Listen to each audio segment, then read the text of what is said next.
When I was 9 years old, we were sent from the city to the village. The villages in Kenya is a place where you don't find a lot of resources. So moving from the city where I had almost everything that I needed, going to a good school, having breakfast, lunch, and dinner, and having nice clothes and of course good friends. And then you go to the village where there are not many resources. 99% of the kids didn't have shoes growing up and not nice clothes. So it was quite a shift for me. So I knew that I needed to get out of that place. And my mom and my brothers and sisters, we didn't have the means. I knew that at some point I need to find a way to get out. And my mother, when I was in 5th grade, she sat me down and she said, Isaac, you're very good with books and you're smart in school. If only you can stick in school and do well, you might be the person who is going to go to high school, go to college, get a job, and come back and save us from this environment. And she said that I don't know how to read and write. She had never been to school. And she said, I've had people say that education is the key to success. So if you get good education, most likely you're going to have a good lifestyle. So I knew then that my key to get out of that environment was to do well in school. In a corporate world where all employees have great leaders with no egos that create fun cultures where people can do their best work, the employees and companies thrive while doing great things for the customers, themselves, and each other. Well, we know that rarely happens. I'm Jeff Palacio. I have been a leader for over 40 years for every t-shirt size company, from small 16 employees to extra large over 1 million. Please join me while I interview outstanding leaders that will share stories of great leadership and not so great. It will help you become a better leader while poking fun about all the crazy shit that happens in corporate America.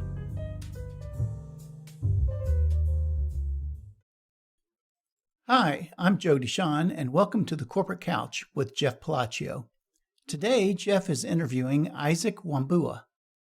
Isaac is the CEO of Dynamo Methods, a leadership coaching and management training business. He is a professional speaker, trainer, and author of a newly published bestseller called Now That I'm a Manager, What Do I Do Next? After training as an engineer for 8 years, Isaac decided to venture into business coaching, speaking, and training to inspire leaders and professionals to conquer their fears and step into greatness. For his speaking and training, he focuses on inspiration and motivation, diversion and inclusion, employee engagement, and leadership and communication skills. You can learn more about Isaac at his website, dynamomethods.com. Let's listen as Jeff talks to Isaac.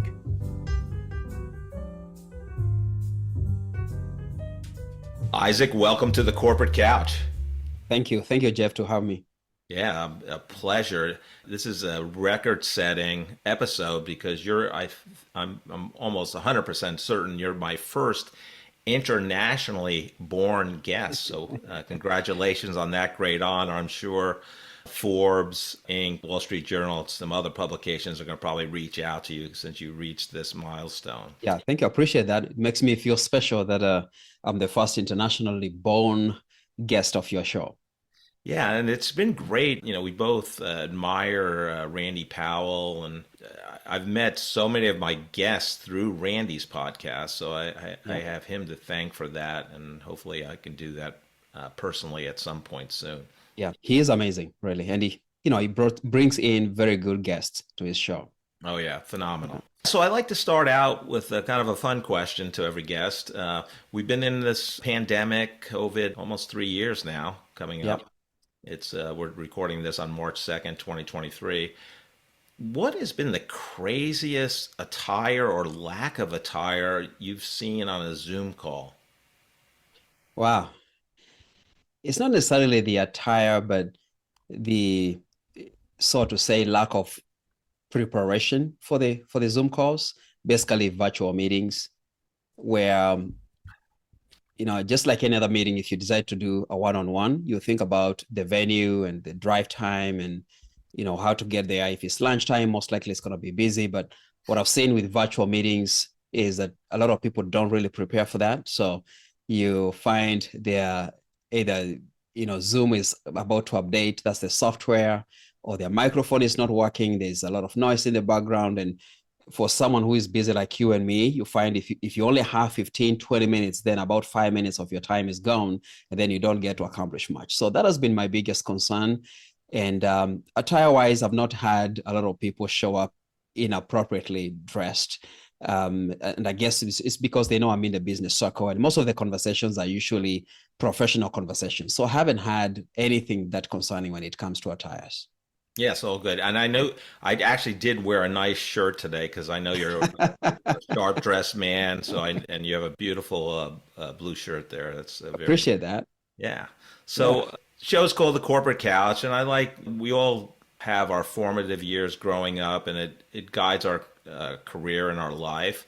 You were born in Kenya, and I know your story through Randy's podcast, but did you have any idea when you were 8 years old or 5 or 10 what you wanted to be when you grew up? I would say that I had an idea. I knew the kind of lifestyle that I wanted to have because I didn't have it at that point. Like you said, I was born in Kenya, and when I was 9 years old, my father basically left the family, and we were sent from the city to the village, basically kicked out of the city, went to the village. And the villages in Kenya, it's a place where you don't find a lot of resources. So moving from the city where I had almost everything that I needed, going to a good school, having breakfast, lunch, and dinner, and having nice clothes, and of course good friends, and then you go to the village where there are not many resources. 99% of the kids didn't have shoes growing up and not nice clothes. So it was quite a shift for me. So I knew that I needed to get out of that place. So that's what I tell people. I needed to get out of that place. And since I was young, and my mom and my brothers and sisters, we didn't have the means, I knew that at some point I need to find a way to get out. And my mother, when I was in 5th grade, she sat me down and she said, Isaac, you're very good with books, and you're smart in school, but you play too much. If only you can stick in school and do well, you might be the person who is going to go to high school, go to college, get a job, and come back and save us from this environment. And she said that, I don't know how to read and write. And that's who my mother was. She had never been to school. And she said, I've had people say that education is the key to success. So if you get good education, most likely you're going to have a good lifestyle. So I knew then that my key to get out of that environment was to do well in school. And that's what happened for me. Luckily, I was able to go to high school, went to college, became an engineer, and then I got a job. Yeah, amazing. So, 5th grade, you're around 11 years old at that time. So did you feel like pressure, like that or did you feel like a sense of obligation? I felt a sense of obligation, not much pressure. Now, I have 4 brothers and 2 sisters. It's a big family. And my older brother, David, we only a year apart from each other in terms of age. And him and I were very close, and we used to have really tons of conversations because at that point, he was the only person that I could trust in terms of the other kids, and then my mother. So even after my mother told me that, my brother and I, we said we are going to work hard and we'll get jobs, and then we are going to build our mom a house, and all kinds of conversations, which was basically us dreaming, because looking around ourselves, there was no possible way to predict whether that was going to happen. So I felt a little bit of pressure. But also when my dad left, I watched my mother really struggle and work hard in people's farms and doing all kinds of really hard jobs, including construction-like jobs to feed us and take care of us. So I felt that I needed to help my mother. And when she mentioned that education is the way to go, I didn't feel any pressure. I felt really honored to be that person that can do that. Now, lucky enough, also, I was the first person to go to college. My brothers and my sisters didn't go to actually high school. I was the first one to go to high school and go to college. So looking back, I believe that my mother saw something in me, and I'm glad that she talked to me about that. Of course, being 11, 12 years old, I was very young, but I got the message when she said that. Yeah, incredible. And so when you talk about moving from the city to the village, like, how many people in the village? The village, at that point, it was about 3,000, 4,000 people. And it's not just one village. It's about 5 villages all connected. They share a marketplace, and they all come there every single week to buy stuff. And we shared the primary schools. At that point, we had about 4 major primary schools, and I was in one of those. but we all knew about the families. This person comes from this family and this and that. So about 3,000 people in the village. So you graduate high school and you know it's important to go to college and you pick engineering, industrial management as a major. What was the primary reason behind that? Yeah, I wish I had a very good reason for that. I didn't have a choice. So in Kenya at that time, and I think things have changed, even when you go to high school and you meet with a career advisor to pick the college degree that you're going to do, they made it so narrowed down. They said if you really want to succeed, you need to become a medical doctor, you need to become an engineer, you need to become a business person, or you become a lawyer. And when I asked them, what do you think I should become? They said, Isaac, you're good with sciences and math, so you need to become an engineer. And I got excited. So basically someone decided for me. But when I got to engineering school, I did well, and I didn't know anything else really living in Kenya. But when I moved to the US, that's when I learned that there are so many other career paths. And in 2009, I did a personality assessment, a DISC personality assessment. And that's when I discovered that I'm more of a people person, not necessarily being in the engineering world. Of course, I liked engineering. I didn't love it. And that's when I started working towards moving out of engineering to do the thing that's in line with who I am and the things that make me happy. So what was your main takeaway? Obviously the degree you received at the university, but I mean, what do you think your biggest learning in college was outside of getting the degree? Yeah, there are several benefits. Number one, going to college. Again, the college was in a major university, one of the national universities in Kenya.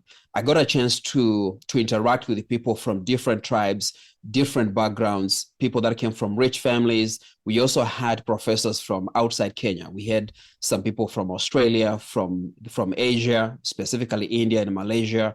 We had a professor from Australia. So we got to interact with people from different cultures and also professors that had gone to school outside of Kenya. So that gave me exposure. And that was the first time I had a professor tell me that, Isaac, when you go to the university, that's what they call it most of the times in Kenya, you become a universal person. That means you can work anywhere, you can interact with anyone. And that also expanded my dream of really becoming someone different or being able to help my family. And that's the first time, that was in 2008. That's the first time that I felt that I need to find a way to leave the country and get some kind of exposure. So going to the college gave me that exposure. And the second thing, specifically the engineering school, it taught me how to think on my feet. It's not a very easy degree. It's a 5-year degree. And again, also, I tend to think in Africa, they make it harder than it should be. So it taught me how to think on my feet, how to solve problems. It helped me to expand my horizon in terms of thinking. So after that, it became easy, really. Doing all these other programs that I've done, it's relatively easy for me because I've gone through the tough programs through engineering school. Yeah, I attended Manhattan College in the Bronx in New York City, and it's mainly an engineering school, and I could attest to the fact that my engineering friends, I was a business major, they had a tougher time than I did in college. Yeah, you don't get to socialize much. I mean, really, I was just all studying, being in the library or in the room and staying up until midnight or 2 a.m. At that point, I thought it was more of a torture, but looking back, it taught me how to toughen up, how to have mental muscles, and basically how to become a problem solver. Even though like today I do business consulting and coaching and training, everything that I do, is geared towards solving a problem and providing solutions. So you graduate university. What was your first job out of university, and how did you obtain it? My first job was I was hired as an assistant production manager in a manufacturing company, which I was excited about that. So that particular company was trying to modernize the company. They had kind of old school people there and they wanted to bring university graduates. So they came to college. They recruited us, 5 of us, to become management trainees, assistant production managers like me, which again, those were leadership positions. And I was given a team of 65 to 85 people, depending on the season. to lead, which looking back, it was a big mistake for them because I was an engineer, but I was not a leader. I had not been trained on how to lead people, communicate with them, delegate, set expectations. So that was my first experience. And I quit that job within 2 weeks and I went to another company. So basically I failed terribly in my first job. So wait a second, you graduate university and Mm-hmm. you are given, after your training program, you're given the responsibility of leading a team of 65 people. Oh yeah, no, there was no training program inside the company. It was directly as a fresh graduate, and I was Put you off given. the deep end, go Yeah, swim. exactly. So in their minds, and again, the education in Kenya is quite valued even today. When you have a degree, you are considered a smart person, and they think you can do relatively anything at that point. I think things have changed. So the assumption was Isaac is an engineer, he's a smart guy. We need to make him a leader, give him 85 people to lead. And they thought, and I thought the same thing as well, that people in my company will follow me just because I have a degree and I have a title. And I was very wrong. So that's why I couldn't survive in that position. Wow, Yeah. that's amazing. So what led you to want to get a master's in industrial management? Yeah, again, going back when I was in engineering school before I graduated, there was a professor that all my life I've been asking a lot of questions. And I asked him, what's the fastest way to advance in my career? And he said the fastest way is to be in a management position. Don't be the engineer who is in the back who designing stuff. Those people make good money, but the people who are making a lot of money are in management. Now, the reason that we had the subject about money is because, again, I came from a poor family. I was trying to make as much as I can, as fast as I can, so I can help my mom and my brothers. And he said, if you're going to do a master's degree, make sure it has a management aspect in it. And that's why I picked industrial management, whereby half of the program was purely industrial engineering and the other half was on industrial management. And again, I learned a lot of stuff. And by the fact that I did it in the US, that was even a big advantage because the concepts and the way they do things are very different from Africa. Yeah, so obviously you wanted to be in the US, but what led you here? And obviously you end up at Warrensburg, Missouri, the mules of Yeah. University of Central Missouri, UCM. So what led you here? So two things. Number one, I wanted to have a better life for myself and my family. So I was looking for opportunities. And people think that education was the leading factor. No, it was not. I just wanted to make as much money as possible. So, but the second thing was adventure. I wanted to know what happens outside of my country. Again, being in the village and being close in there. I mean, I didn't go to a major city until I went to high school. So it just, all I knew was being in the village. It cultivated the desire to know more and more and what's happening outside my circle. So now that I had gone to university, I had traveled in Kenya quite a bit. I wanted to know what happens in other parts of the world. So I wanted to adventure. But I met a guy who was working for the government at that point, and he said the United States is the best place to go. They have good education, but also when you have your first degree, you are likely to get an admission to do your master's degree, so you can go to the US very easily. So, but again, landing in Warrensburg, Missouri, which is a very small town, and you know this, Jeff, that was not part of my plan. I guess I was just naive enough and to think that the US is all the same, because at that point, all we knew was, looking at music videos and looking at movies. I thought every part of the US is like New York. So I was like, America is America. When I got acceptance to come to the University of Central Missouri, I just boarded the plane and I showed up, in Warrensburg, which was a culture shock for me. So it was just my ignorance that led me to show up in Warrensburg. But looking back, there are no regrets, really. It was one of the best, not really decisions, but circumstantial things that happened to me because Kansas City has become my home. I have a lot of friends, but also being in Warrensburg, being a small town, I wasn't distracted when I was going through my studies. So it all worked out for me. But out of all the universities and colleges where you can get your master's, was there a reason that you picked the University of Central Missouri? Yes, there is. So I applied to several universities and I was accepted to two of them. There was Fort Myers State in Florida and then University of Central Missouri in Warrensburg. And when I looked at the cost, the tuition fee and all the other expenses for both colleges, Fort Myers was like 3 to 4 times more expensive than UCM. So I picked UCM because it was cheaper. That was the only reason. I didn't look into the standards and stuff. Again, I just wanted to get out of the country and come to the US. Yeah, and UCM is a very respected university, so It is. It yes. is. Yeah. So you graduate in '09 from there. What kind of was your career highlights between graduation and then going to the Maxwell leadership, becoming a speaker coach for the Maxwell leadership team? So for me, when I was in University of Central Missouri, I got hired as a graduate assistant. That means I was teaching the freshmen, and that again gave me a lot of exposure. And I still needed to make money, even though I was here in the US. My family still needed my help, so I got a job at the cafeteria, and there was a guy called Jerry. He was the director, and he gave me a lot of hours to work. And when I was there, there's a company called Yum Brands, which at that point, I think they still own KFC, Taco Bell, Pizza Hut, Long John Silver's, and they are big shareholders for Pepsi. So they came to the college to recruit, graduates, and I was one of those people that I was hired from college. So I started managing restaurants here in Kansas City. I was hired as an assistant manager, and then 6 months into the job, my boss was fired because of some stuff that happened. And I was told, Isaac, you're going to become the general manager. And again, I was not trained. And since I was a little bit confident in myself, I said, yes, I'm going to take the position. But I think mostly it's because, I was going to be paid good money, and I took the position. And that was the second turning point that took me back to my first job right after engineering school. In this job now in America, I had only 18 team members, but it was tough for me as well because my language was different, the accent was different, the culture. So my team members didn't understand me. They thought I was too harsh on them, and maybe I was. And I believe in being responsible. But again, the environment that I grew up in, it's a place where you are not supposed to cry or be weak.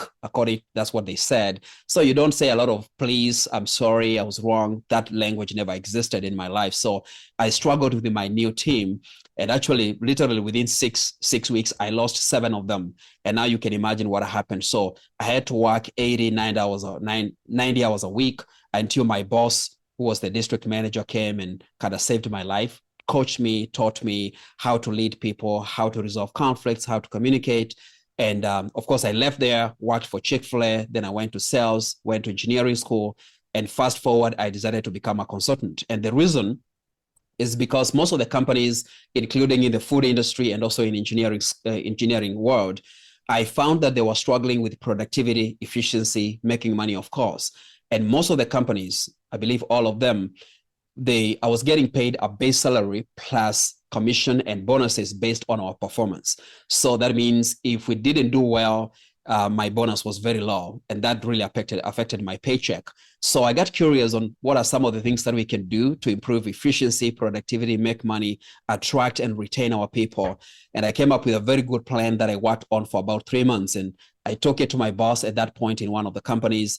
And he said, no, we're not going to change anything. We don't change anything here. Your job is to show up, do your job, and go home.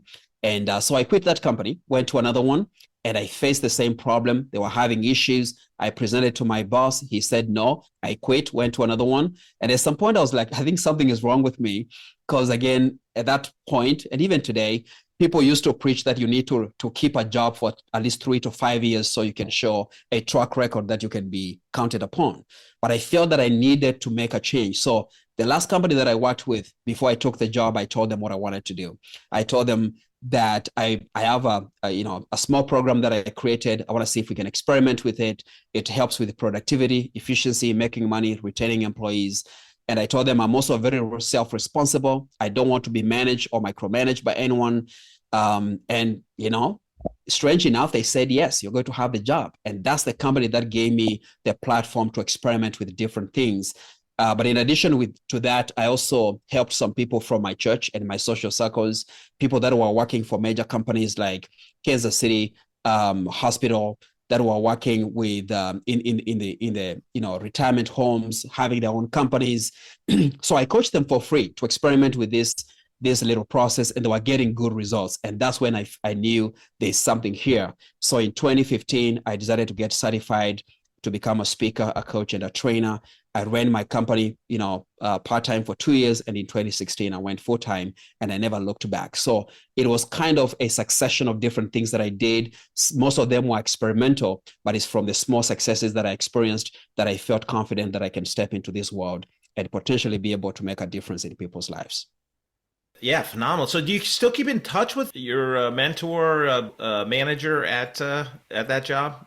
Yes, we do. Actually, as soon as I left, she left also. She left a few months after I left, because what I came to learn is that she was not very happy in that company. So after I left, she left and she started her own company. So she runs her own company. We stay in touch. We are connected. We talk once in a while. But actually, the manager that said no to my proposal in one of the companies, I get to see him quite a bit. He's still here in Kansas City, so we bump on each other once in a while in coffee shops. I never remind him about what he told me. Probably he doesn't even remember, but we get to see each other once in a while. And then the last company that I worked for, the company that gave me the opportunity to really have the freedom to experiment with different ideas that I have, we've stayed in touch. And actually just 2 days ago, I saw one of the owner's sons. It's a company in Lenexa here in Kansas City. They're still my friends. They invite me to go to their Christmas parties. And yeah, so we've kept that relationship going. This concludes part 1 of Jeff's conversation with Isaac Wambua. Be sure to listen to part 2, where Isaac continues discussing his career and his unique motivation, here on the Corporate Couch.